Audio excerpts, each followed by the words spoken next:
Trusses. Analysis of simple trusses part 1 presented by Professor Khamkar UB VAPM ALMALA. First of all, what is a truss?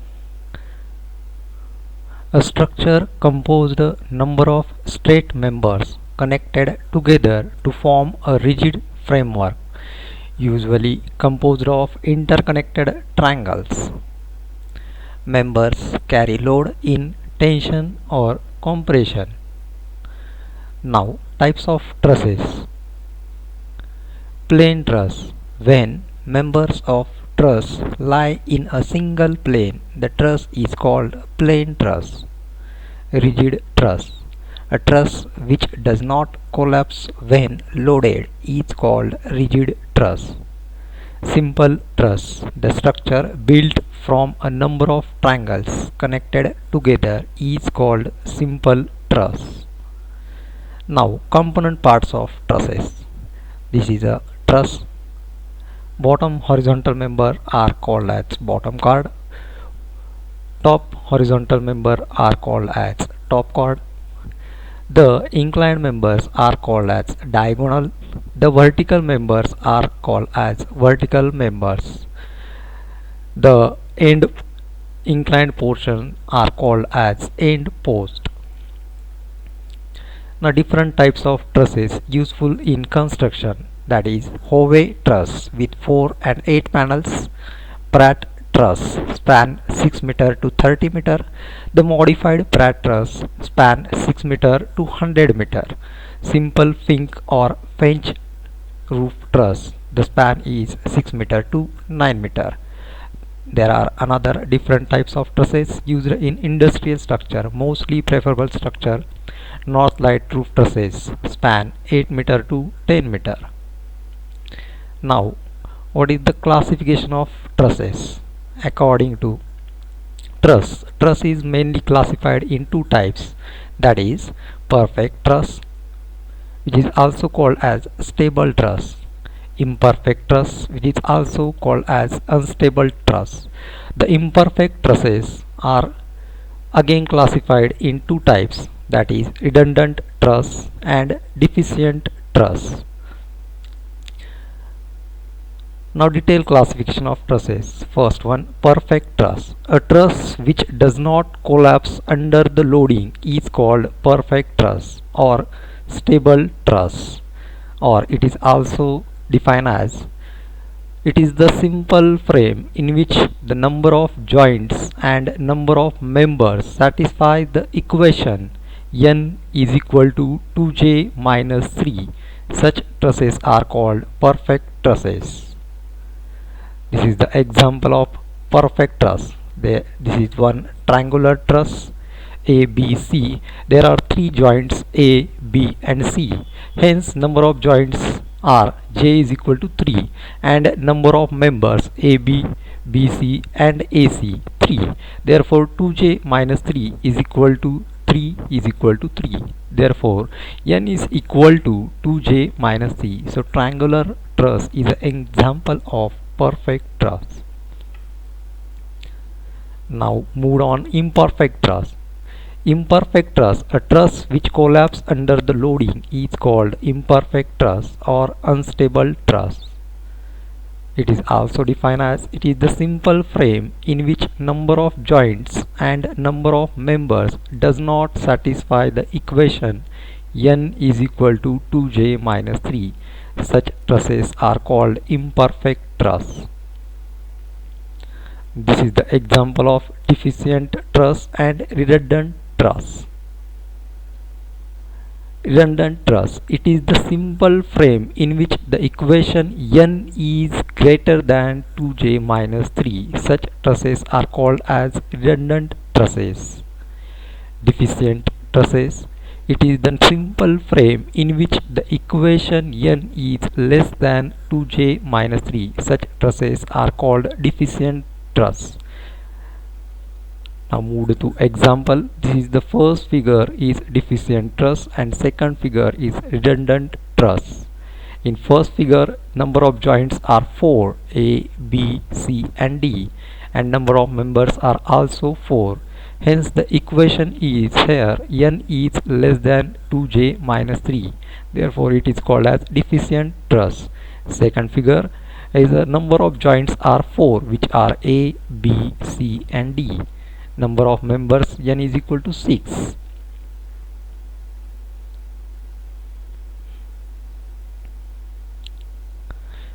Now move the what is analysis of truss. When truss is loaded, the members are subjected to axial forces, either tensile or compressive. The determination of these axial forces in both magnitude and direction is called analysis of trusses.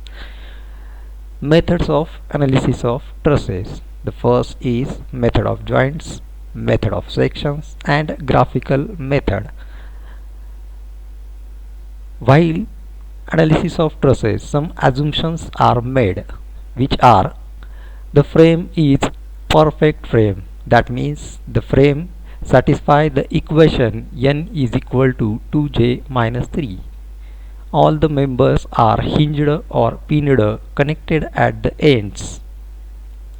The loads are acting only at the joints. Self weight of the member is neglected. These are the some structural member which is utilized while design or construct the structure: solid rod, solid bar, hollow tube, I shape. These shapes are called as cross sections. Types of truss connections: pinned connection and gusset plate connection. This is the pin and this is the gusset plate. Nowadays modern bridges use gusset plate connection. Most preferably connection is gusset plate connection. Force, loads and reaction. There are two types of forces: one push force or second pull force. Loads, a force applied to a structure, which are self weight, weight of vehicle, pedestrian, snow or wind, etc. Reaction, a force developed at the support of structure to keep that structure in equilibrium. Now we see one example of simply supported truss. The truss is simply supported and it have A, B, C and D 4 joints, in which in this truss a load is hanging 2.5 kg at joint B. The span AB is 15 cm, span BC is 15 cm and the height of truss is also 15 cm. Now we convert this 2.5 kg mass in Newton, while after this load is distributed on these two supports, that A and C, which is also called as reaction RA and RC. Now F is equal to MA, therefore the total force on joint B is 24.5 Newton. The free body diagram of the given truss,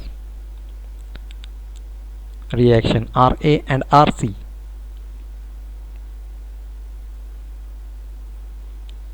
Now we calculate the reactions. The total downward force is 24.5 Newton.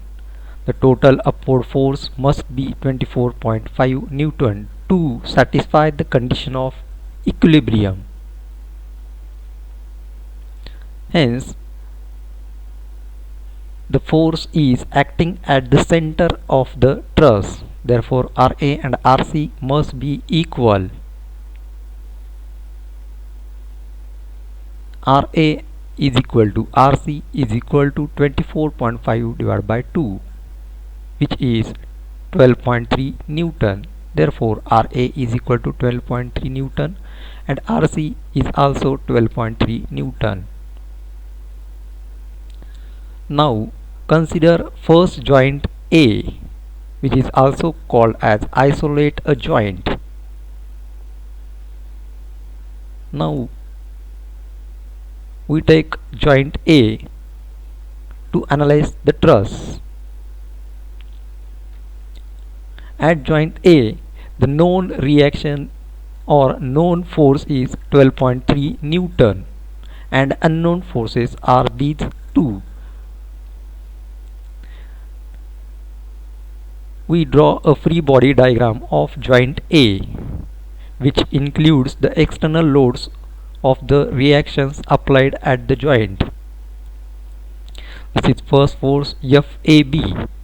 This is second force FAD, which we calculate by using equilibrium condition. First equilibrium condition, the sum of all forces acting in the x direction must equal to 0. That is, the sum of all forces acting in y direction must equal to the 0.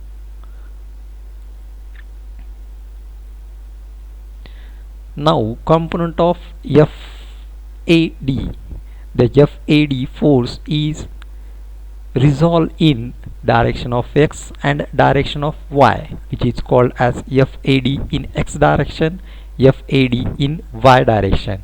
The two forces are resolved by using theta angle. The angle is 45 degree by using Pythagoras theorem. To calculate the direction force in x direction, x is equal to h cos theta. Therefore, FAD x is equal to 0.70 FAD and y is equal to 0.70 FAD. Now, using equations of equilibrium, we calculate FAD and FAB. The first equation is summation of f of x is equal to 0.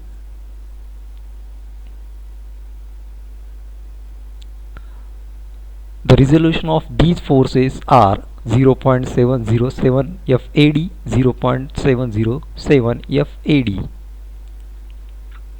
The horizontal forces are 2 FAB and this is 0.707 FAD.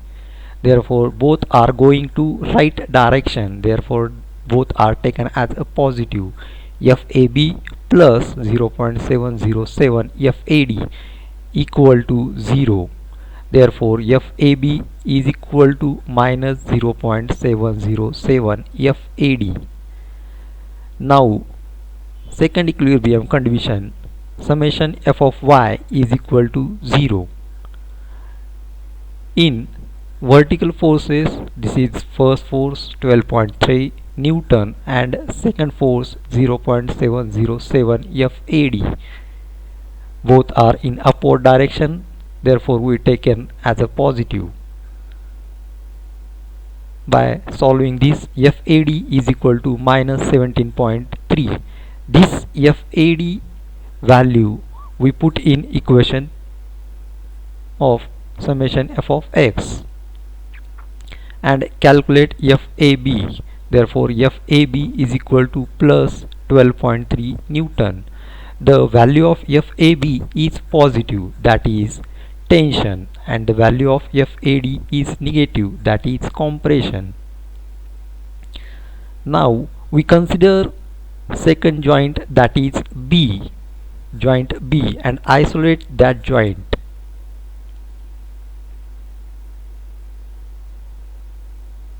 And for further calculation, we draw a free body diagram of joint B and calculate the other forces, first, second and third, which are FBC, FBD, FAB, in which 24.5 Newton in the downward direction and FBD in upward direction. Summation f of x is equal to 0. While applying this equilibrium condition, the horizontal forces are two, one FAB and another FBC, in which FAB going in left direction, it is taken as negative. FAB plus FBC is equal to 0, while FBC is already calculated, which is 12.3. Therefore, FBC is equal to 12.3 Newton, which is tension. Now second, summation f of y is equal to 0. FBD is in upward direction taken as positive and 24.5 Newton in downward direction taken as negative. So minus 24.5 plus FBD is equal to 0. Therefore FBD is equal to 24.5 Newton, which is positive. So these are the forces. The forces in the member FAD 17.3 Newton, which is compression. FAB forces in the member AB is 12.3 Newton, that is tensile force. All these types of forces are calculated in each member. These forces in the form of tabular format. In part 2 we will discuss about the cantilever truss analysis.